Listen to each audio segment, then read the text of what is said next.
Hello guys, hanggang ngayon ba hindi ka pa rin monetize? Lalong-lalo na sa bago, yung content monetization tools. Well, pag-usapan natin, isang creator nagbigay ng idea or tips. Paano ba tayo may invite at ano yung mga dahilan kung bakit hindi pa tayo invited. Panoorin natin itong video ni Ma'am Merly Joy. I-follow nyo to, andayin nyo matututunan dito. And eto guys, panoorin natin muna. Ganitong klaseng mga video ang ina-upload nyo dito sa Facebook. Kahit araw-araw kayo mag-upload ng video dito sa Facebook, kahit consistent kayo mag-upload ng video dito sa Facebook, at kahit araw-araw kayo nakipag-engage dito sa Facebook para ma-invite or para ma-monetize na kayo dito sa Facebook, ay hindi pa rin kayo ma-monetize kahit abutin pa kayo ng ilang taon. O na-intriga kayo kung anong klaseng video ito ang sinasabi ko sa inyo na bawal i-upload dito sa Facebook. Kaya panoorin nyo hanggang dulo, tapusin nyo ang video na to dahil napaka-importante nito guys, lalong-lalo na sa mga baguhan. Dahil maraming nagtatanong dito, ang taas na ng followers nila, ang dami na nilang views sa kanilang mga video, araw-araw naman sila nag-upload ng kanilang mga video, consistent naman sila nag-upload at nakipag-engage naman sila sa kanilang kapwa creator. Bakit hanggang ngayon hindi pa rin sila na-monetize or hindi pa rin na-invite sa mga tools ni Facebook? Dahil mali or bawal ang mga video na in-upload nyo dito sa Facebook. Ayan guys, pakinggan nyo guys. Dahil pag oras na tama yung mga in-upload nyo dito sa Facebook at sumusunod kayo sa community guidelines ni Facebook, sa community standards ni Facebook, walang duda guys, 3 months lang ma-monetize na kayo dito sa Facebook. Kaya panoorin nyo to at sana intindihin nyo yung mga bawat sasabihin ko sa inyo. Paano ka nga ba naman ma-invite dito sa Facebook? Or paano ka nga ba naman ma-monetize sa Facebook? Imali yung mga video na ina-upload nyo dito sa Facebook. Picture, nilagyan nyo ng music, at ginawa nyo ng video. At yan ang pinost nyo sa inyong mga Reels video. Sa Reels guys, video talaga ang i-upload nyo. Okay. Sa Reels, video yan. Short video. Hindi pictures guys. Yung iba naman dito, picture, si pinasama-sama, ginawang slide, nilagyan ng music, pinost sa Reels. Yung iba naman dito, yung religion, kadalasan dito guys, yung religion picture ni Papa Jesus, tapos may salita doon na, kumbaga text na tumatakbong text na may mga babasahin. Bawal yan guys, bawal yan dito sa Facebook. Pag sinabing Reels, video talaga yan guys. Literal na video. Sa long form naman, literal din na video. Kung gusto nyo i-post ang inyong mga picture dyan sa inyong timeline, at huwag nyong lagyan ng music, i-post nyo lang yan. Huwag nyong gawing Reels ang inyong mga picture. Huwag niyong gawing Reels ang inyong mga tinatagong mga picture dyan at gawin yung slideshow tuloy-tuloy. Pasok siya sa prohibited formats dito sa Facebook. Kaya hanggang ngayon hindi pa rin po kayo na-monetize dito sa Facebook. Kaya sana po may natutunan, follow and share. Alright, di ba guys? Ang dami natin matututunan dito. And guys, under nga po talaga yun ng policy ni Facebook. So, ipapakita ko sa inyo kung ano nga ba yung static images, tapos yung other prohibited formats. Okay, kaya yung iba, kahit ang dami nilang followers, ang daming views, hindi pa rin monetize. So, base po ito mismo dito kay Facebook, ano? Ito, yung content monetization policy.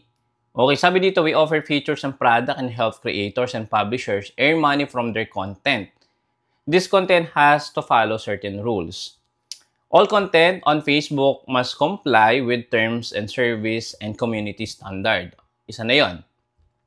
So, ito yung mga prohibited formats na cannot be monetized. Actually, dati pa ito, pero anday pa rin nagbe-message sa atin, sir, ang dami kong followers, 100,000 followers na ako, hindi pa rin ako invited. So, ano nga ba yung nakita natin? Kadalasan, static image, no? Content that contains one static image and title to no motion. Yung sinabi ni ma'am, picture lang siya, tas in-upload nyo sa Reels. Mayroon kasing feature si Facebook na ganito turn your photo into Reels. Actually, suggested naman talaga ni Facebook yun. Kung hindi monetization yung target nyo. Kumbaga, gusto nyo lang gawing post yung mga picture nyo. Pero kung ang ini-aim natin is monetization, bawal siya. Pero suggested siya ni Facebook gawin. Okay? Kung hindi nyo balak ma-monetize, so pwede nyo gawin yon. Pwede kayo mag-post ng Reels na static image, pero hindi siya ma-monetize. Or kung ma-monetize man yan soon, baka matagal. Katulad ng sinabi, or taon na yung lilipas. Number 2, yung number 1, static videos.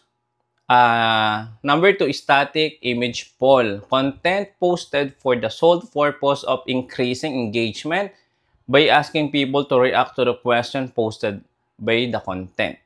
So, ito naman yung mga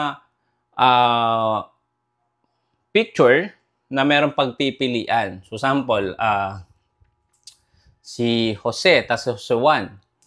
Kung alin yung preferred nyo doon, pwede nyo i-heart, pwede nyo i-like. So, yun yung image poll na bawal yun kung monetize yung ini-aim nyo. Again, kung monetization, yung plano nyo dito kay Facebook. Number 3 is slideshows of images. Ito naman yung mga pinagsama-sama ginawang slideshow, parang presentation na content that primarily display static image play in succession. So, ang dami ko din nakikita na ito. Usually, may mga quotes, may mga prayer. Ayan, ano lang siya, paulit-ulit na nag-play yung image. Tapos, merong mga text. So, labag pa rin siya sa prohibited formats. Looping videos, ito naman yung paulit-ulit na isang video lang siya pero pinahaba lang para dumami yung duration. So, under din siya ng prohibited formats. Text montage, content that primarily displays still or moving image with overlaid text. Yun nga yun. Isa din, parang similar lang to ni slideshow of images. Yung text montage with content that primarily display still or moving image with overlaid text. Yung isang image, may overlaid text lang siya, tas paulit-ulit nagpe-play. So, under din siya ng prohibited formats or content monetization. Ayan, yung last, embedded ads, content that already include embedded free roll, mid-roll, post-roll, banner ads, where Facebook offer ad replacement. For example, a video that includes manually inserted mid-roll ads is ineligible for in-stream ads. Kung yung video nyo na yan ay for marketing purpose or meron na siyang embedded ads, hindi na yun siyempre mamamonetize. Hindi na siya lalagyan ng ads ni Facebook. Actually, dapat maging aware tayo dito. Kasi ang daming newbie ngayon na aspiring, na gusto talaga mag-content, pero nalilito at nahihirapan pa rin. So, itong video na to is makakatulong. Actually, ano lang to, small portion pa lang ng mga policy dito ni Facebook na kailangan nating malaman, matutunan para maiwasan natin yung mabigat na violation at the same time hindi tayo mamamonetize. So, ano pa ba yung sa tingin nyo ng mga bawal dito na nagawa nyo at until now hindi pa rin kayo monetize? I-comment mo dyan sa ating comment section para matulungan natin isa't isa na mag-comment sa comment section natin para alam din natin, ay oo nga, hindi pala to talaga na ma-monetize. So, comment lang kayo dyan sa may comment section para mabasa natin and gagawa natin ng content para sa susunod lahat tayo matuto. Maraming salamat. Don't forget to subscribe, click the bell icon para pag mayroon tayong mga ganito video next time, notify kayo kaagad. See you again. Bye-bye.